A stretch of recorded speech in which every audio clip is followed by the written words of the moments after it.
Greetings, my relatives. It seems another year has gone by since the last time we gathered like this. I say we, because although I am not here with you in body, my spirit certainly is. We have coined this day a day of mourning, as opposed to a day of thanksgiving. It's a shame that for the most part, Thanksgiving is relegated to only one day. And mourning is something that relates to unhappy circumstances that have taken place. We certainly can't change what has happened.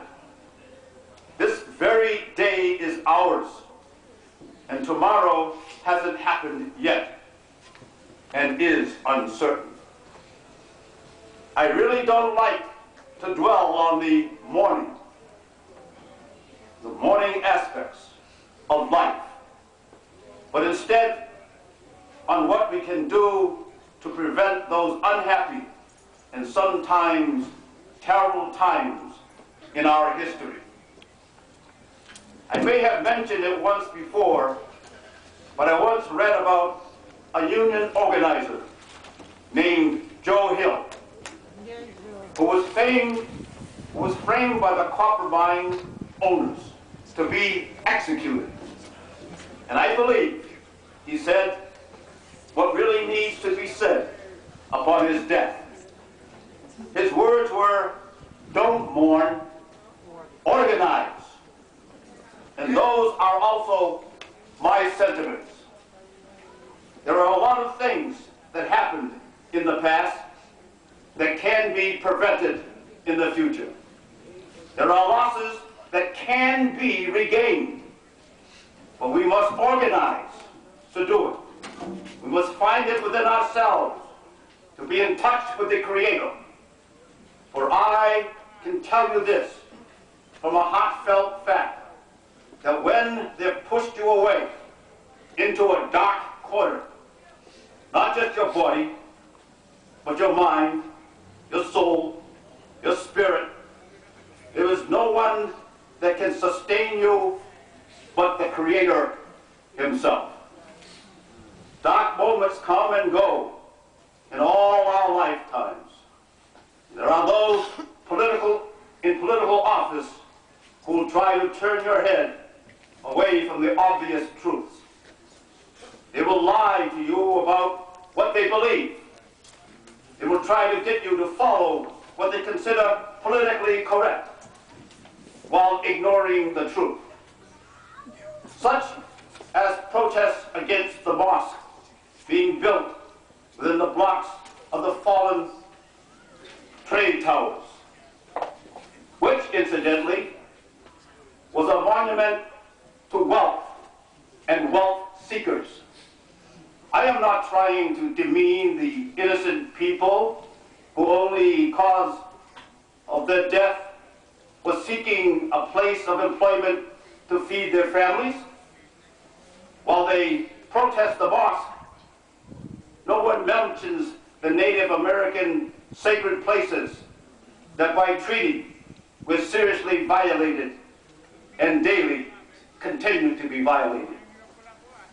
Our sacred Black Hills of South Dakota, sacred to many tribes, have the faces of many of our oppressed men carved on them. The place of vision seeking, Bear Butte in South Dakota, sacred to us for millennia, has a bar built at the foot of it.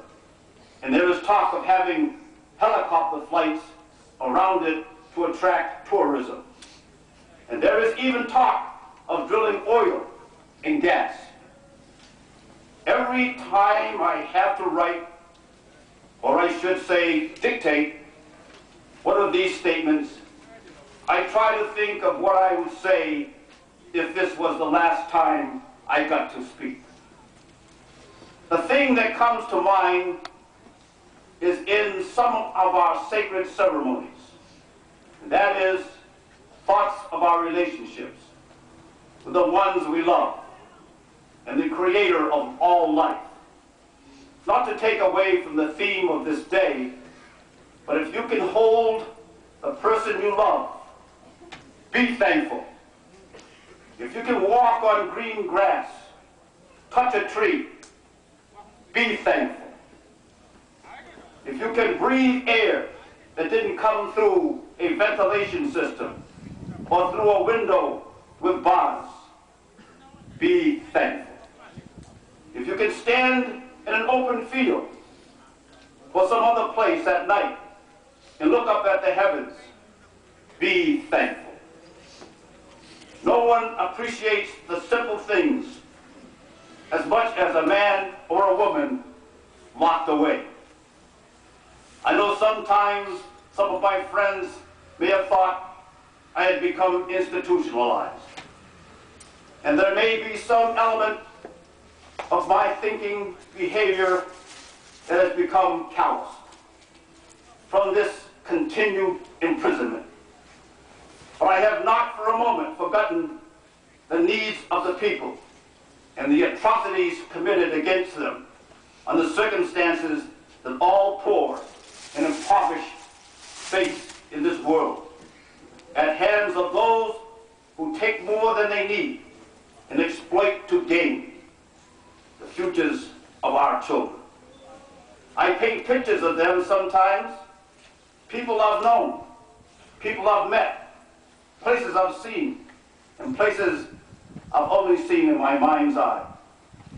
And if my paintbrush was magical, rest assured I would paint for myself one open door.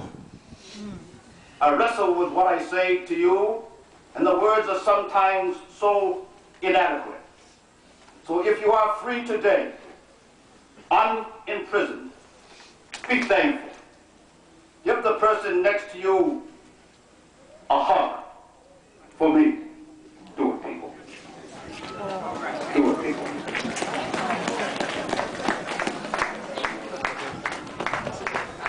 May the Great Spirit give each other a hug.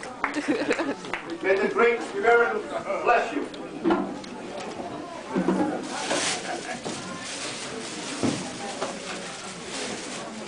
Always, and in all ways, with the things you need, may you find joy in doing what is right and righting what is wrong, and seek to be the best example of what a human should be in our lifetime.